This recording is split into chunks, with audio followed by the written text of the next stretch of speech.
बख्शी का तालाब में जमीन कब्जे को लेकर किसानों का प्रदर्शन। भारतीय किसान यूनियन ने दिया धरना। लखनऊ।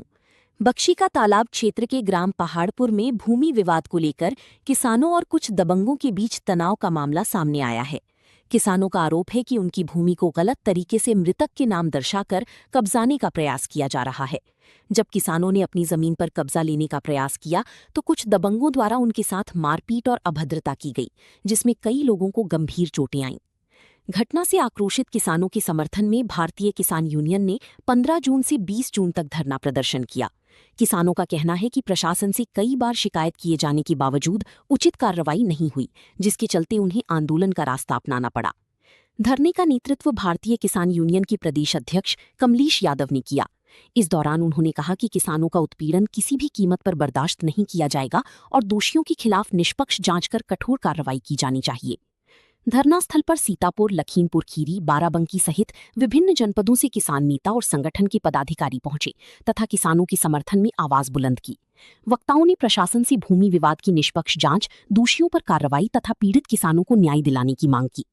किसानों ने चेतावनी दी कि यदि उनकी मांगों पर जल्द कार्रवाई नहीं की गई तो आंदोलन को और व्यापक रूप दिया जाएगा, जिसकी पूरी जिम्मेदारी प्रशासन की होगी। जन जन की आवाज न्यूज भारत, किसानों की आवाज जनता के साथ। जो सूबे में द्वारा कमलेश यादव जी के साथ अभद्रता की, किस तरीके से क्या इनके साथ अभद्रता की गई है, क्या है पूरा जो है मैटर, और कितनी मांगों को लेकर आप जो है ज्ञापन देना चाह रहे थे, आप बताइए। भैया आपका बहुत बहुत धन्यवाद है, आपके चैनल का हम लोगों की आवाज़ को आप लोग दिखाते हैं। भारतीय किसान यूनियन सम्मिलित जनशक्ति का मैं राष्ट्रीय अध्यक्ष हूँ। 15 तारीख से तहसील के अंदर अनिश्चितकालीन धरना चल रहा था।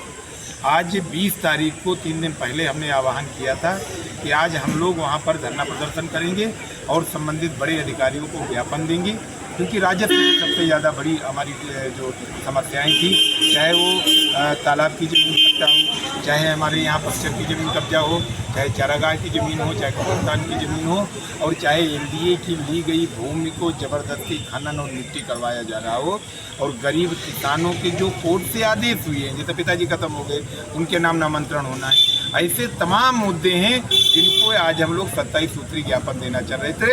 हमारा कार्यक्रम शांति रूप में चल रहा था। 11 बजे यहाँ के तहसीलदार और नायब तहसीलदार के साथ कुछ अराजक तत्व आए, 8-10 लोग हमारे साथ। सरदार जी लोग हैं, लखीमपुर से आए हैं, ये फौजी हैं हमारे साथ में, पीछे आ जाइए खड़े हैं। इनसे बदतमीजी किया, महिलाओं से बदतमीजी किया, भगा दिया। तहसीलदार कह रहा है कि तहसीलदार ने तहसील के अंदर आपको खड़े नहीं होने देंगे, मुकदमा लिख के जेल भिजवा देंगे, आपके पास परमिशन नहीं है, आपकी हिम्मत कैसे पड़ गई, आप गुंडा हो, डकैत हो, क्या किसानों की आवाज़ उठाना गुनाह? मुख्यमंत्री जी से मैं कहना चाहता हूँ, ऐसे इनके खिलाफ हमने 2-2 लाख रुपया जो लिए हैं किसानों से, वो प्रूफ लेकर आया था। 20-20 हज़ार रुपये लिए हैं, वो गरीब किसान रो रहे हैं अपनी समस्याओं को लेकर, वो प्रूफ लेकर आया था। तहसीलदार ने सोचा कि ये धरना नहीं होगा तो इनकी आवाज़ आगे नहीं जाएगी, कोई हमको कोई हटवा नहीं पाएगा, इसलिए वो गुंडागर्दी किया। जैसे कि उनको नहीं सुना गया, उसके बाद आपके साथ जो है अभद्रता भी की गई, आपने जो है रोड पे जाम किया, तो किसके कहने पे आपने उनको ज्ञापन दिया या आप किसी जिम्मेदार अधिकारी? जिलाधिकारी से बात हुई है, जिलाधिकारी ने 2 दिन बाद बुलाया है। एसीपी, डीकेटी और यहाँ का जितना भी थाना पुलिस प्रशासन था, हमारी जनता के बीच में इस प्रकार करके जिलाधिकारी लखनऊ से बात हुई है और उन्होंने कहा है कि 3 दिन के अंदर हम उसकी जांच करवाएंगे और ज्ञापन आप हमें देना, हम सभी समस्याओं का निस्तारण कराएंगे, तब जाकर हम लोगों ने धरना के समापन किया है। ये हमारे किस गाँव में रहते हो? ग्राम क्या मामला है, किन लोगों ने आपकी जमीन कब्जा की? जमीन अरविंद यादव, बसंत यादव और पचौआ, उनके एक लड़का है वो वकील, तो वो हमसे कह रहा था चले जाओ ना, फिर बहुत मारेंगे, जैसे भी चलवा भी जमीन। कितने वर्षों से कब्जा किए हैं? कब्जा नहीं किए हैं, अब 7-8 दिन हो गए।